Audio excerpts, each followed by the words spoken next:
প্রিয় দেশবাসী, আসসালামু আলাইকুম। আজ আমাদের পুরো জাতি গভীর শোক ও বেদনায় নিস্তব্ধ। দেশের গণতান্ত্রিক রাজনীতির শীর্ষ নেত্রী, সাবেক প্রধানমন্ত্রী ও বিএনপি চেয়ারপারসন বেগম খালেদা জিয়া আর আমাদের মাঝে নেই। ইন্না লিল্লাহি ওয়া ইন্না ইলাইহি রাজিউন।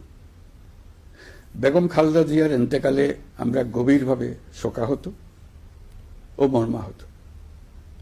তার মৃত্যুতে জাতি এক মহান অভিভাবককে হারিয়েছে। এই গভীর শোকের মুহূর্তে আমি তার পরিবারের সদস্যবৃন্দ, রাজনৈতিক সহকর্মী এবং অগণিত কর্মী সমর্থকদের প্রতি সমগ্র জাতির পক্ষ থেকে আন্তরিক সমবেদনা জানাচ্ছি।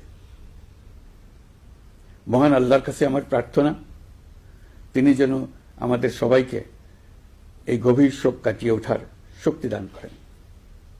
বেগম খালেদা জিয়া ছিলেন বাংলাদেশের রাজনীতিতে এক পরম মহিমান্বিত ব্যক্তিত্ব।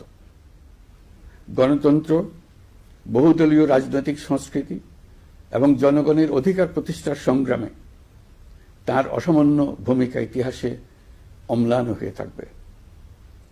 স্বৈরাচার ও ফেসিবাদের বিরুদ্ধে তাঁর আপসহীন নেতৃত্ব বারবার জাতিকে গণতন্ত্রহীন পরিস্থিতি থেকে উত্তরণের পথ দেখিয়েছে এবং মুক্তির প্রেরণা জুগিয়েছে। দেশ ও জাতির প্রতি তাঁর সমুজ্জ্বল অবদান জাতি চিরকাল শ্রদ্ধার সাথে স্মরণ করবে। তাঁর দীর্ঘ রাজনৈতিক যাত্রা, গণমুখী নেতৃত্ব এবং প্রিয় মাতৃভূমির স্বাধীনতা ও সার্বভৌমত্বকে সমুন্নত রাখতে তাঁর অবিচল ভূমিকা অবিস্মরণীয় হয়ে থাকবে। এমন একজন মহান দূরদর্শী ও নিখাদ দেশপ্রেমিক নেত্রীর শূন্যতা পূরণ হবার নয়।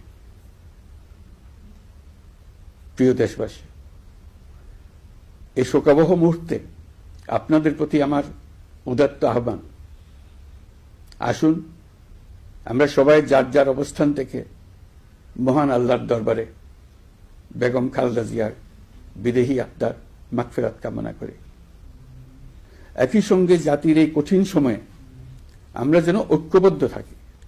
শোকের এই সময়ে কেউ যেন অস্থিতিশীলতা বা নাশকতার অপচেষ্টা চালাতে না পারে, সে বিষয়ে আমি সবাইকে সজাগ থাকার আহ্বান জানাচ্ছি।